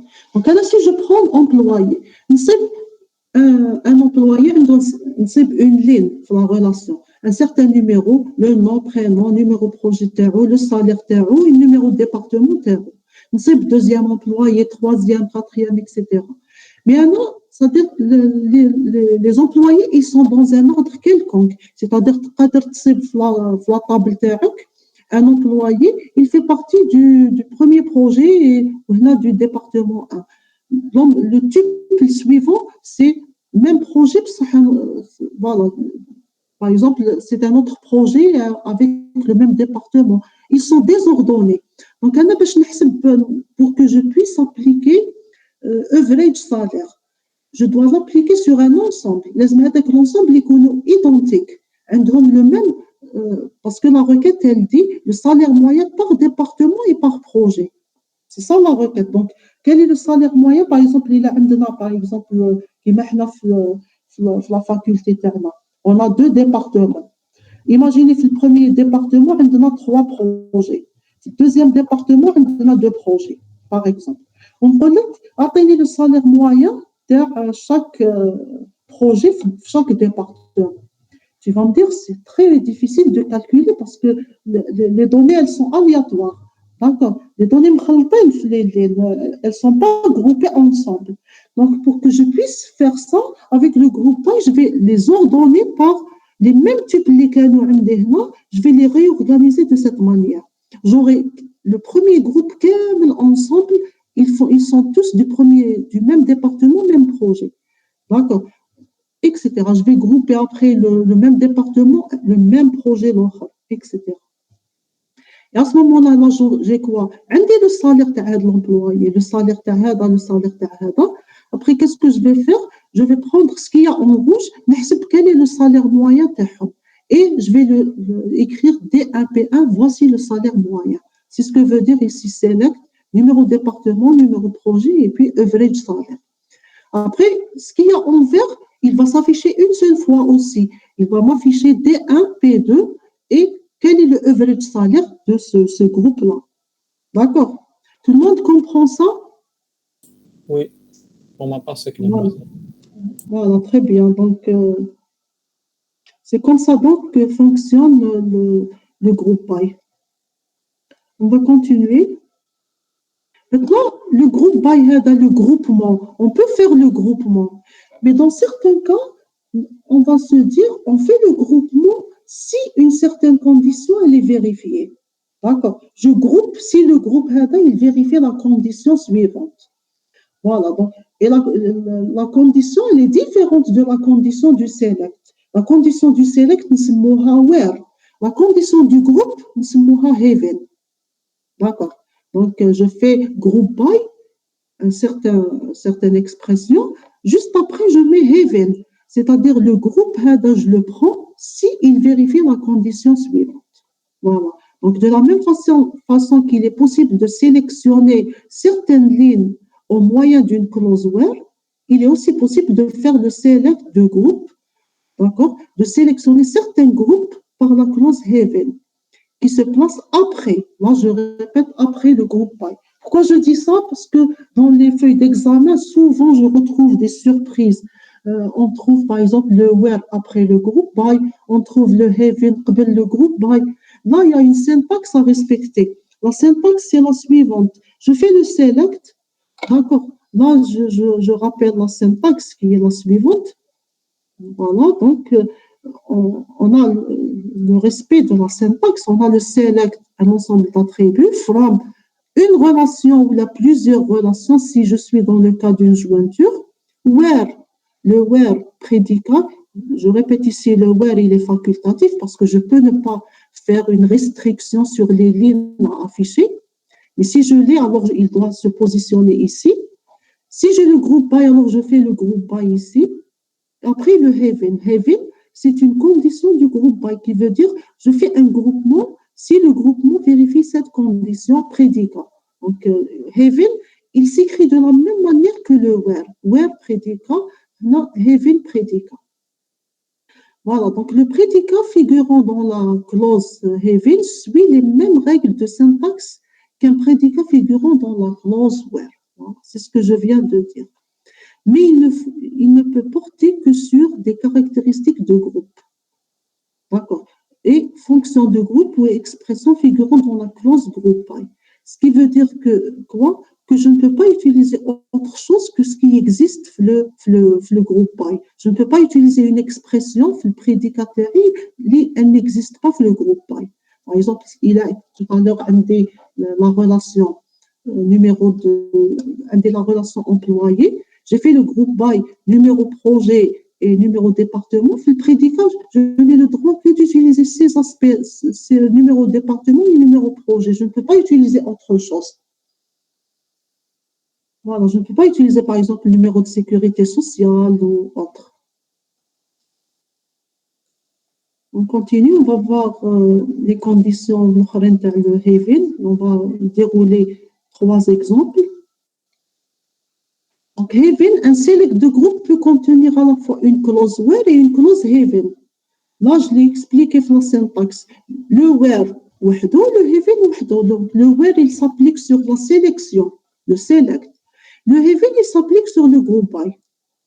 Dans ce cas, la clause where doit être placée avant la clause group by. Donc, si j'ai à avoir un where, je le place avant parce que la syntaxe, elle dit ça. La clause where sera d'abord appliquée. Donc, là, ce qu'on explique dans cette phrase, c'est comment le SGBD réagit devant une requête qui contient le where, le group by et le having. Donc, là, la clause where sera d'abord appliquée pour sélectionner les lignes. D'accord? D'abord le where, je sélectionne les tuples qui sont vérifiés par la condition. C'est comme si, par exemple, imaginez comme donnez-moi les notes moyennes des étudiants de L3 GTR. D'accord. Les moyennes, d'accord, par groupe, toutes les autres spécialités. Vous allez vous contenter de sélectionner uniquement les GTR. D'accord. Et là, comment vous allez faire? Donc, vous allez mettre le select, quelque chose, on va voir. Par exemple, le select section, groupe, et puis average moyenne, average note, d'accord? Average note, from étudiant, where, spécialité égale GTR. Là, je fais le where pour sélectionner uniquement les GTR, parce que moi, ça ne m'intéresse pas d'avoir les notes moyennes obtenues par les autres spécialités. Donc, le where, il doit s'appliquer avant le groupe by. Après, une fois que je termine le where, la ligne suivante, c'est quoi? C'est le group by. Je vais faire group by group by, par exemple, section, virgule, groupe. D'accord. Voilà. Puis, donc, puis les groupes seront constitués à partir des lignes sélectionnées et les fonctions de groupe seront évaluées. Donc, ce qui veut dire, la fin de la phrase qu'il y a juste après, c'est que le groupe by va s'appliquer sur la sélection et non pas sur toute la table. Voilà.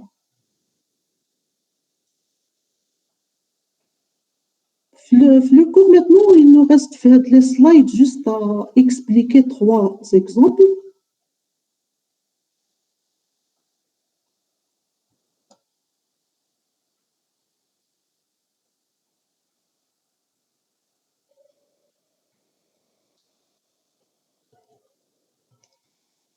Bon, je vais expliquer le premier exemple.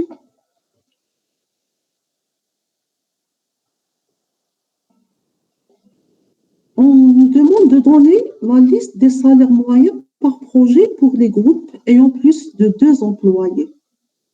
Là, bon, pour les groupes ayant plus de 2 employés, on a fait la requête tout à l'heure. Select numéro projet, count étoile, average salaire. Là, je peux utiliser toutes les fonctions d'agrégat selon le besoin. From employé, groupe by, numéro projet. D'accord. Si je m'arrête là, ça veut dire quoi? Je vais afficher pour chaque projet quelle est la quantité et quel est, par exemple, le salaire. Bon, c'est vraiment la quantité. Il y a des états, donc liste des salaires moyens par projet pour les groupes ayant plus de 2 employés. Count étoile, je l'ai affiché parce que Bena pour vérifier que réellement ils ont plus de 2 employés. Mais oublions le Haven. Une telle requête, elle est simple. Si je vous dis, donnez la liste des salaires moyens par projet. Vous allez faire select numéro projet, virgule, average salaire from employé, group by, numéro projet. Vous allez avoir les employés du projet 1, les employés du projet 2, les employés du projet 3, projet par projet, un après un. Le premier groupe des employés, je vais trouver par exemple l'employé E1, E2, E3, E4, ils font tous partie du projet 1. Je vais calculer le salaire moyen et je vais l'afficher. Donc ici, je vais afficher P1, voici le salaire moyen à côté. Après, j'aurai P2, projet P2, le salaire moyen. Projet P3, le salaire moyen. Maintenant, je vous dis, pour les groupes ayant plus de 2 employés. Donc, si je trouve un groupe fait moins de 2 employés, je ne l'affiche pas. C'est comme si je considère un groupe fait au moins 2 employés. Si je trouve un employé, je vais l'exclure avec le groupe. Ça veut dire quoi? Je vais faire une condition. Et la condition, pour les groupes, elle s'exprime par Haven. Donc, je vais mettre Haven count étoile supérieur à 2. Count étoile, ça veut dire quoi? La condition, ça veut dire le groupe, je le prends s'il a un nombre supérieur à 2. Voilà. Tout le monde a compris ça? Donc, le Haven, il s'applique sur les groupes. Le count étoile, ce n'est pas sur toute la relation, c'est sur les groupes. Madame, s'il vous plaît, juste le count étoile هذاك ما فهمتوش bien. Est-ce que tu peux تعاودي Count étoile, c'est une fonction. Si tu mets select count étoile from employé, elle te donne le nombre de lignes qu'il y a dans la relation employé. Oui. Maintenant, si tu l'appliques, si tu dis ici, Haven count étoile supérieur à 2, ça veut dire elle ne s'applique pas sur la totalité, mais sur le groupe. Parce qu'on a appliqué les groupes by. Donc, le fait de faire groupe by, tu auras quoi? Tu auras des tuples qui sont groupés. Oui, donc, oui. dans chaque groupe, si je dis count étoile, ça veut dire elle ne s'applique plus sur la totalité, mais sur les groupes. Oui, la taille. Voilà. Voilà. Imaginez, ما عنديش groupe by, ما عنديش Haven, j'ai mis ici count étoile. Count étoile, il s'applique sur toute la table. Oui. Et average salaire, il s'applique sur toute la table. Mais une fois je mets groupe by, alors le count étoile et le average, ils vont s'appliquer pas sur toute la table, mais sur les groupes. C'est-à-dire l'affichage, il va être comment? Premier groupe, voici count étoile terreau, voici average salaire terreau. Deuxième groupe, voici le count étoile, voici le average salaire, etc. Et le fait de mettre Haven count étoile, ça veut dire que le nombre de chaque groupe, il est supérieur à 2. C'est clair pour tout le monde? Oui, c'est clair, merci madame. Voilà, très bien. On continue avec le deuxième exemple. Deuxième exemple, il nous dit, donnez le numéro de pièce. Bon, on prend d'abord la question de Khalifi, il dit, mais pourquoi on a affiché count étoile? Bon, pourquoi j'ai affiché count étoile? C'est juste pour vérifier que réellement ce qu'on a affiché, d'accord, réellement ce qu'on a affiché, il va dire faire plus de 2 employés. D'accord, tout simplement. Tu peux ne pas afficher le count étoile, c'est juste pour dire, par exemple, j'aurais P1, 2, P1 par exemple 3, après average salaire, le salaire moyen. Si j'affiche, etc.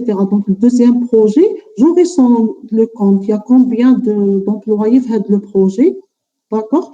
Et quel est le average salaire? Donc on a affiché juste un titre d'information pour savoir il y a combien de comptes. C'est une vérification pour nous, pour dire, voilà. Donc le même le groupe, je vais donner après un TP à manipuler. Donc, le fait d'afficher comme ça count étoile, ça vous permet de vérifier que réellement, le groupe bas, il nous a affiché les counts qui sont supérieurs à 2. Voilà.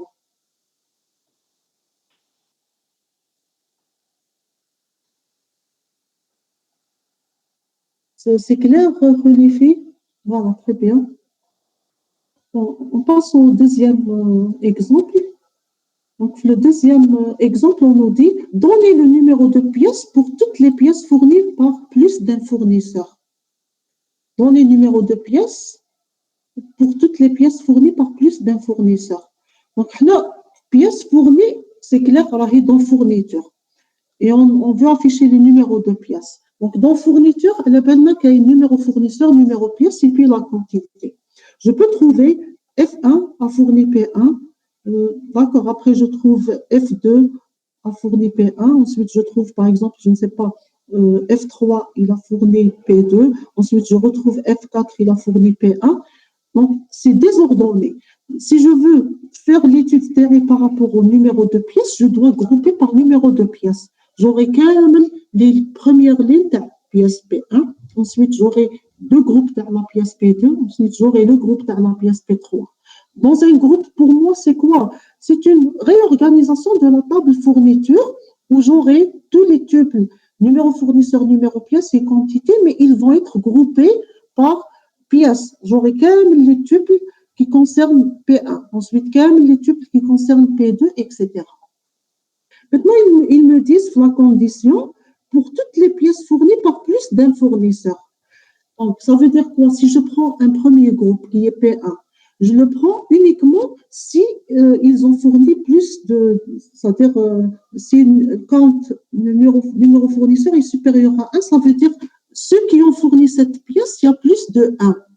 D'accord. Donc, je vais l'accompagner par un Haven pour dire Haven count. Count, vous pouvez mettre count étoile ou la count NF, c'est la même chose. Là, j'ai mis NF juste pour dire parce que le count de numéro de fournisseur, il est supérieur à 1.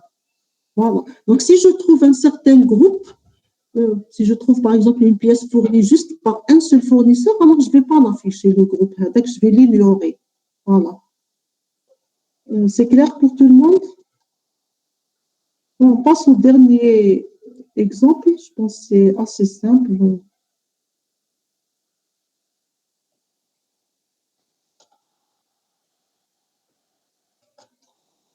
Je vais passer on partage toujours. Madame, quand vous sélectionnez la fenêtre, ما كاينش داير la totalité de l'écran, كدير une seule fenêtre ولا على بالك كتبدلي طرف ولا لا؟ Oui, là, je ne sais pas. C'est la première fois que j'ai ce problème-là. Je ne sais pas, peut-être c'est un problème d'espace mémoire ou là. Merci. Bon, c'est le dernier exemple. Après, je vais ouvrir un document Word. Ça consomme moins d'espace mémoire, etc. Donc, exemple 3. Quel est le département ayant le plus d'employés? Une telle question, imaginez, on vous donne une telle question. Quel est le département ayant le plus d'employés? Sur une table, il y a plusieurs employés et puis chaque employé, c'est-à-dire il appartient à un certain département, etc. Là, c'est compliqué si vous avez plusieurs départements, de répondre à cette question. Heureusement pour nous, donc, il y a le groupe by. Là, c'est clair, on va faire un groupe by numéro département puisqu'on nous dit par département. Voilà. Donc, select numéro département, count étoile. Le count, je répète, il nous donne le nombre. From employé, je fais le groupement. Si je m'arrête là par rapport à ce que j'ai sélectionné, si je m'arrête là, donc à ce niveau, j'ai pris tous les groupes. Mais alors, les groupes ayant le plus d'employés. Le plus d'employés, moi, je n'ai pas cette information, je dois la rechercher.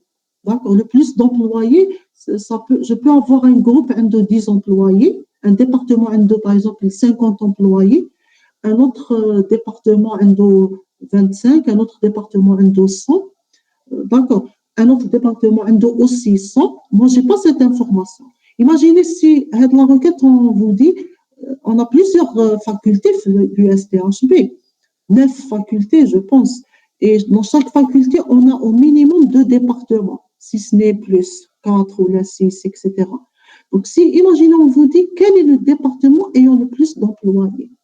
Il se pourrait qu'il y ait plusieurs départements et le même nombre qui est le plus grand nombre. Vous allez me dire, mais le plus grand nombre. Donc, on doit le rechercher. Et on va le rechercher de cette manière-là. On va dire, je fais les groupements. Après, les groupements, je vais voir quels sont les groupes que je vais garder, quels sont les groupes que je vais ignorer. Heaven, لازم count étoile. Count étoile, le count étoile veut dire quoi? C'est le nombre du groupe égal select max count étoile from employé groupe by numéro département. Donc la requête interne select max count étoile from employé groupe by numéro département. La requête interne, elle fonctionne comment? Elle fait aussi un groupement, ce que j'ai mis en vert, d'accord? Donc comment qu'elle fonctionne? Elle fait le groupement et après elle va nous dire quelle est la valeur maximale. Là, bien sûr, il faut comprendre que لازم نعاود le regroupement ici, la requête interne. Du type quoi? Donc, elle va me grouper, j'aurai quand même les types, c'est-à-dire du département D1, ensuite D2, ensuite D3, etc. Et dans chaque département, j'aurai un certain count. Mais la requête en vert, elle va me donner le maximum. Donc, le groupement, je vais avoir, par exemple, dans un certain département, j'aurai 50, واحد آخر 40, واحد آخر 30, après واحد آخر 20, واحد آخر 30, واحد آخر 50 aussi. D'accord. Le fait d'appliquer max étoile, j'aurai 50. Il y a la plus grande valeur. Mais je vais remonter là, bien sûr, je vais afficher. Et je vais dire, je sélectionne les départements, il y a une 50, qui est le count étoile. Voilà. Donc, là, je n'ai pris avec le Heaven que les groupes, les le max. Si j'ai par exemple 5 groupes, واحد فيه 20, واحد 30, 40, واحد فيه 100, واحد فيه 50. D'accord. Je vais prendre la valeur la plus grande. Voilà. Donc, les départements qui auront, je peux dérouler ça si vous voulez. Donc, imaginez, moi, je vais trouver le premier groupe, عنده 25, un autre groupe, عنده 50, un autre groupe, عنده 30, par exemple. بعد, je trouve واحد آخر عنده 40, un autre groupe, عنده 50. Donc, là, le groupement, ce qu'il y a en vert, je vais trouver ça. C'est-à-dire le premier groupe, عنده 25, le 50, etc. Mais la sélection, je dis, donnez-moi la plus grande valeur. La plus grande valeur ici, c'est quoi? C'est 50. Je sors et je vais dire, je vais garder uniquement les groupes qui ont 50. Les groupes que je vais garder sont les suivants. Ceux que j'ai marqués en rouge. Je vais les ignorer. Et après, je vais afficher les départements. Donc, là, c'est quel département, etc. Donc, là, c'est par exemple le département D1. Là, c'est le département D2, etc. Département D3, D4. Et là, c'est le D5.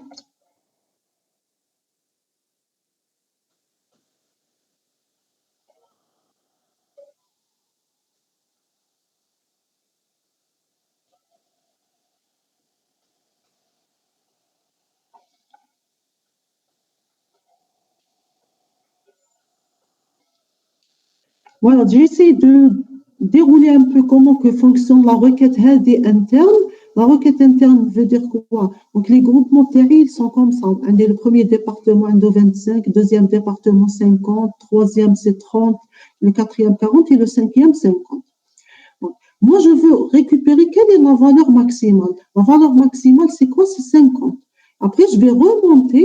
Donc, je vais garder uniquement groupe by numéro département Heaven. Heaven count étoile égale ça.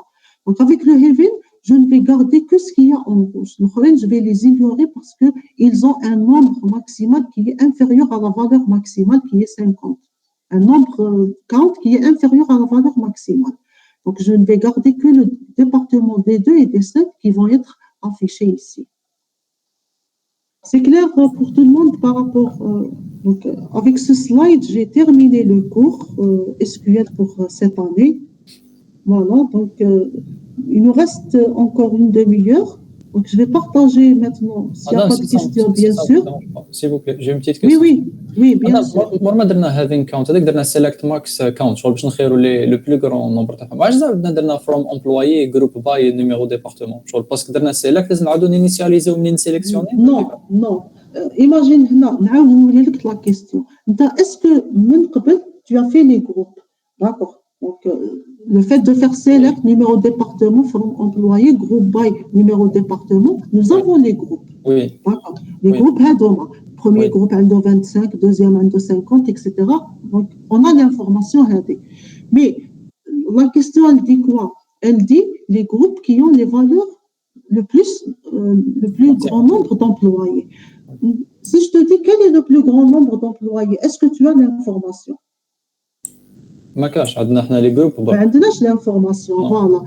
Et pour récupérer cette information, لازم نروح نجروبي ونشوف quel est le groupe qui me donne la plus grande valeur. D'accord. Et cette information, je vais faire la requête interne, la requête qui est envers. La requête envers, qu'est-ce qu'elle fait? Elle groupe et après, elle me sélectionne la plus grande valeur. Parce que la plus grande valeur par groupe, je dois grouper. Oui, j'ai compris. تسمى الاولاني on a groupé le tout, mais est-ce qu'on a sélectionné le maximum في les groupes تاع emploi. Voilà. Donc, tu dis, je groupe, mais attention, je vais revérifier les groupes, je reparcours les groupes pour retrouver la plus grande valeur. C'est ce que veut dire having count étoile égale select max count étoile from employé, groupe by numéro département. Le having, qu'est-ce qu'il fait? Il reparcourt les groupes pour retrouver la plus grande valeur d'employé qui est 50. Après, on dit là pour afficher numéro département et count étoile correspondant qui va être D2 50 et D5 50. Si on ne veut pas afficher le nombre, eh bien on afficherait D2 et D5. مع الاول كون درنا مدام باغ اكزومبل سيليكت نيميرو ديبارتمون ماكس كاونت ايتوال فروم امبلويي جروب باي نيميرو ديبارتمون كاش غيخرج لنا ريزولتا. Non, moi, qu'est-ce qu'il va te donner? Le max count étoile, moi, il s'applique sur. C'est-à-dire, tu ne sais pas si c'est le plus. Pardon. Si tu mets select numéro département, max count étoile. Oui. From employé, groupe by numéro département, et tu t'arrêtes là. Pardon. Donc, le max headac, tu ne sais pas si. C'est-à-dire, tu dois reparcourir les groupes de WAC. D'accord. Donc, si tu enlèves le haven, le fait d'enlever le haven, pardon, 2 minutes, s'il vous plaît.